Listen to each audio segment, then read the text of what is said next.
Saya baru belajar doktrin itu belum 1 tahun ya. Di Alkitab itu kan ada Injil yang lain.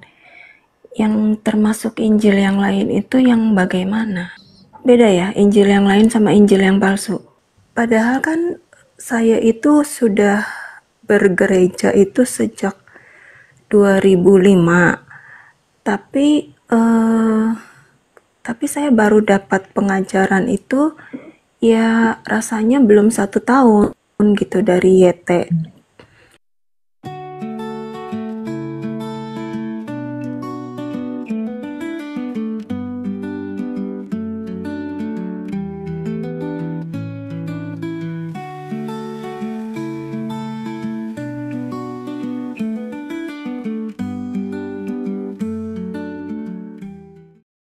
Silakan Ramon.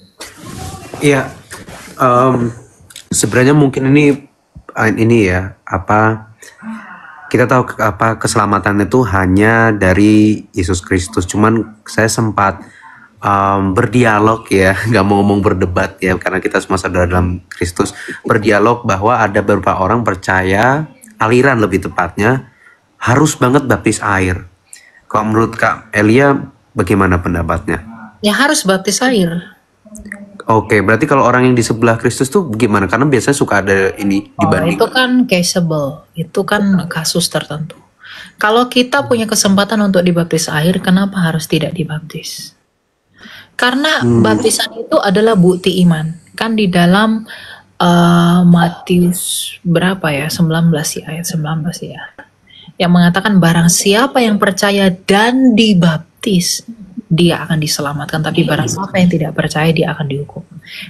Jadi orang memberi diri dibaptis pada kesempatan atau pada keadaan dia mampu dibaptis, tapi dia mengaku percaya, maka dia harus melakukan apa yang dia percaya itu. Dia beriman kepada Kristus yang menuntun kamu kepada baptisan, maka kamu harus melakukan apa yang Kristus perintahkan sebagai tanda kepercayaan kamu. Tapi kalau kamu mengaku percaya Kristus, tapi kamu sendiri tidak mau melakukan apa yang Kristus perintahkan, yaitu baptisan, berarti di manakah kepercayaanmu? Oke. Tapi kalau misalkan hal special case ini, let's say misalnya terjadi kembali di suatu tempat di zaman sekarang nih, misalnya berkedesak nih, orang ini udah di tengah kematian, misalnya sudah didesak oleh kematian, lalu dia along the way mungkin lagi di penjara atau di mana mau dihukum mati, tiba-tiba dia percaya tapi tidak ada kesempatan dibaptis. Nah, kalau untuk seperti itu ya dia akan diselamatkan oleh karena imannya. Kan tadi perhatikan bahwa kalau dia tidak ada kesempatan untuk dibaptis, bahkan di dalam kitab Didache yang ada kitab dari abad pertama yang adalah praktiknya para rasul, itu baptisan itu bisa dilakukan dalam 3 hal. Dalam selam, dalam bercik, dan juga dalam tuang. Tapi harus dilakukan dengan air dan juga materi yang sama, yaitu di dalam nama Bapa dan Anak dan Roh Kudus Allah yang Esa. Gitu. Jadi jadi jangan pertanyaanmu itu salah kalau kamu mengatakan berarti kalau dia tidak dibaptis lalu di mana yang di sebelah Yesus. Jadi kamu menggunakan sampel yang kecil untuk mengeneralisasi semua. Itu kesalahan berakhir. Itu logikal falasi. Sedangkan kitab suci itu nggak bisa dipahami seperti itu. Dia harus dipahami berdasarkan keadaannya. Kan Alkitab itu punya konteks. Memang iman itu yang menyelamatkan di dalam kasih karunia Allah. Tapi kita beriman, aku percaya Yesus. Lalu kamu punya banyak air, kamu punya kesempatan untuk dibaptis, tapi kamu tidak mau memberi diri dibaptis. Pertanyaan saya, apakah kamu memang beriman? Kamu percaya air itu menghilangkan hausmu, tapi ada air tapi kamu nggak minum, kamu tetap haus nggak? Iya. Iya kan? Jadi kamu tetap kehausan. Nih di depan saya ada air, saya kehausan. Saya beriman kalau saya minum air itu, saya dahaganya akan hilang. Tapi kamu nggak minum air yang ada di depan kamu tetap haus bukan? Iya. Nah, orang percaya pun tapi tidak mau dibaptis seperti itu, dia terhitung tidak percaya. Oke. Baiklah. Oke, ada lagi yang mau tanya? Paling terakhir deh, one last Kalau misalnya untuk kita nih, kan tadi mungkin melanjutkan dari ibu yang tadi ya, zaman sekarang itu banyak gereja yang tidak membahas soal doktrin. Nah, untuk kita-kita nih yang baru-baru mungkin mau belajar, runtutannya enaknya tuh gimana ya, selain awalnya tuh dari mungkin Matius, Markus, Lukas. Mungkin setelah itu untuk lebih dalam, apakah ada kayak saran atau channel mungkin yang bisa ditelusuri gitu ya? Kalian bisa mencari pengajaran-pengajaran dari Pak, kalau masalah apologetika ya, itu Pak Bambang Nursena. Sana ya. Ya bisa tonton beliau ya. Baru juga Roma Daniel Biantoro itu bagus. Kalau untuk mungkin doktrin, pengajaran yang membakar semangat, yang hidup gitu, kamu bisa dengar Pak Isra Soru, Pak Stephen Tong. Kamu bisa cari mereka ya. Jadi kamu bisa diperbaharui secara pengetahuan dengan sejarah-sejarah kitab suci, tapi kamu juga perlu isi hatinya, semangatnya itu dengan pendeta-pendeta tadi. Banyak kok yang bisa digunakan teladan gitu. Yang penting kamu mau mencari atau enggak. Orang yang mencari pasti akan menemukan. Yang penting ketulusan hati, mau belajar dan mau tahu tentang Tuhan kita. Siap Kak, thank you. Udah turunin aja. Bless ya. Gitu ya. Jadi kalau kalian mencari, kalian pasti dapat. Carilah kebenaran, maka kamu akan ditambahkan kebenarannya. Gitu. Selamat malam Elia. Silakan, ada yang mau ditanyakan? Iya, kan saya baru belajar doktrin itu belum 1 tahun ya. Di Alkitab itu kan ada Injil yang lain. Yang termasuk Injil yang lain itu yang bagaimana? Injil yang lain yang Ibu maksud dari ayat Alkitab yang mana? Injil yang lain dalam pengertian Injil yang palsu? Iya. Tahu apa? Injil yang palsu. Beda ya, Injil yang lain sama Injil yang palsu. Injil yang lain, selain daripada Yesus yang kami beritakan ya. Galatia 1 ayat 8-9 itu ya. Kita baca dulu ayatnya ya. Galatia 1 ayat 8. Oke. Ini tentang nasihat Rasul Paulus ya. Tetapi sekalipun kami atau seorang malaikat dari surga yang memberitakan kepada kamu suatu Injil yang berbeda dengan Injil yang telah kami beritakan kepadamu, terkutuklah dia. Seperti yang telah kami katakan dahulu, sekarang ku katakan sekali lagi, jikalau ada orang yang memberitakan kepadamu suatu Injil yang berbeda dengan apa yang telah kamu terima, terkutuklah dia. Nah, Injil yang lain yang dimaksudkan oleh Rasul Paulus di sini adalah Injil yang tidak memberitakan Tuhan Yesus dengan benar, yaitu Injil-Injil palsu. Ya, Injil itu sendiri adalah Yesus Kristus sendiri. Berarti kalau ada memberitakan Injil yang lain atau Yesus Kristus yang lain selain daripada yang para rasul itu beritakan, maka itu adalah Injil yang berbeda, Injil yang palsu. Dan menurut Rasul Paulus, orang yang memberitakan Yesus yang lain, orang yang memberitakan Injil yang lain, orang yang memberitakan Yesus yang tidak benar, orang yang mengatakan Yesus tidak tersalib, Yesus bukanlah juru selamat, Yesus bukanlah Tuhan, Yesus bukanlah Raja, Yesus bukanlah penolong umat manusia, maka Injil yang seperti itu adalah Injil yang palsu dan Injil yang berbeda. Jadi, orang-orang yang melakukan seperti itu akan mendapat celaka. Dan kita diperingatkan oleh Rasul Paulus untuk tetap setia kepada pengajaran yang benar, yaitu Injil yang diberitakan oleh para rasul. Gitu. Itu maksud Injil yang lain yang berbeda itu. Ya. Iya. Padahal kan saya itu sudah bergereja itu sejak 2005. Tapi saya baru dapat pengajaran itu ya rasanya belum 1 tahun gitu dari YT. Nah itu kan sama nggak dengan jalan keselamatan hanya melalui Tuhan Yesus. Kalau teman-teman saya sendiri di gereja itu, mereka masih percaya bahwa jalan keselamatan itu harus dengan berbuat baik gitu. Nah, sebetulnya Nah, melalui Tuhan itu Yesus Injil yang saja itu atau harus Injil yang dengan palsu. berbuat baik? Itu Itu Injil yang termasuk palsu. Injil yang palsu. Keselamatan.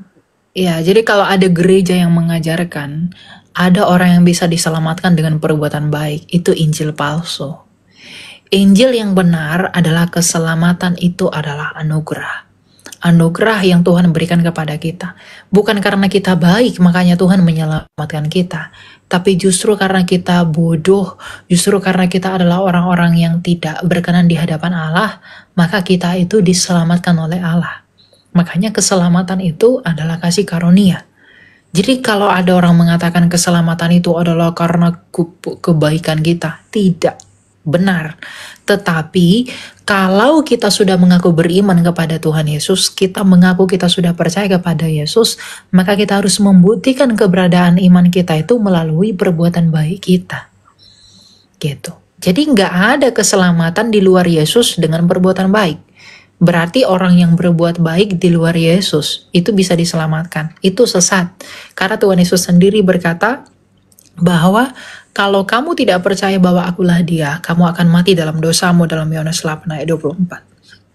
Jadi kalau ada orang Kristen mengajarkan bahwa kamu bisa selamat dengan perbuatan baikmu, kamu tidak percaya Yesus pun nggak apa-apa, kamu bisa tetap selamat. Itu sesat. Ya, itu bukan menyelamatkan orang itu justru membinasakan orang yang mendengarkan itu. Itulah Injil palsu. Ya, hanya oleh karena iman, di dalam misteri iman, kita dapat dipersatukan dengan kematian dan kebangkitan Kristus. Orang-orang yang berbuat baik tetapi tidak mau percaya Yesus itu tetap cacat di hadapan Allah. Dia memang berbuat baik, tetapi dia dosanya tetap harus dihukum.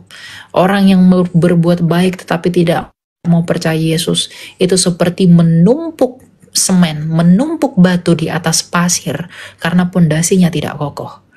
Tapi kalau orang percaya Yesus, yang adalah batu karang, ia beriman kepada Kristus yang adalah batu karang, maka ia harus membuktikan bahwa ia berdiri di batu karang yang teguh, yaitu dengan tidak digoyangkan oleh apapun di dalam iman. Ya, memang banyak Injil palsu sekarang diberitakan seakan-akan terapi atau usaha manusia bisa menjangkau kebenaran Allah. Padahal Allah sendirilah yang telah memberikan keselamatan itu melalui iman yang adalah tangan rohani kita untuk bisa menjangkau Dia di dalam anugerahnya. Begitu. Ya. Ya, sebetulnya saya nggak pernah secara langsung gitu dengar pendeta tuh bilang ya mengenai Injil yang lain itu. Tapi dari pengalaman saya dan juga teman-teman yang masih belum mengerti itu, berarti kan benar yang dikatakan bahwa kebanyakan pendeta itu pendeta lokal ya, mereka khotbahnya khotbah etik, jadi hampir semua anggota jemaat itu tidak mengerti doktrin, tidak mengerti pengajaran ya, karena dari bahkan senior juga kan nggak mengerti keselamatan hanya melalui Tuhan Yesus saja. Kemudian mereka juga nggak mengerti apa itu aliran, apa itu denom. Ya, memang saya tidak mau menghakimi siapapun, tetapi memang semakin di penghujung zaman akan semakin banyak Injil yang diberikan hanya untuk memuaskan telinga. Seakan-akan manusia itu bisa berusaha untuk menjangkau kebenaran Allah. Banyak sekarang gereja menuntun orang berbuat baik untuk bisa selamat masuk surga, tetapi mengesampingkan bagaimana sebenarnya pengorbanan Kristus yang sangat efektif untuk membawa kita kepada jalan kebenaran. Banyak sekarang gereja-gereja yang khotbahnya itu berlomba-lomba berbuat baik. Agar apa? Agar kamu bisa diselamatkan, tetapi tidak menekankan bahwa kunci yang terutama adalah bagaimana Injil Kristus, bagaimana kematian Kristus, dan terlebih lagi bagaimana kebangkitannya itu membebaskan kita. Jadi sekarang terlalu banyak orang yang berusaha untuk berbuat baik, seakan-akan berbuat baik untuk menjangkau Allah, tetapi melupakan apa yang telah Kristus lakukan di dalam salibnya. Jadi orang itu fokusnya beritanya bukan lagi tentang salib, tapi bagaimana menabung uang, bagaimana mencintai persekutuan, bagaimana kita sama-sama hidup. Semuanya tentang itu. Tanpa mau menekankan tentang Injil Kristus, pemulihan, pengudusan, pembenaran melalui karya salib. Jadi salib Kristus itu tidak dibenarkan, tidak lagi diberitakan. Padahal sejatinya salib Kristus itu harus diberitakan. Pengudusan, pembenaran, anugerah Tuhan di dalam salib itu harus diberitakan. Dan berita itulah, berita Injil itulah yang akan menuntun semua pendengarnya kepada perbuatan-perbuatan baik tadi. Jadi bukan perbuatan-perbuatan baik itu untuk menjangkau karunia Allah.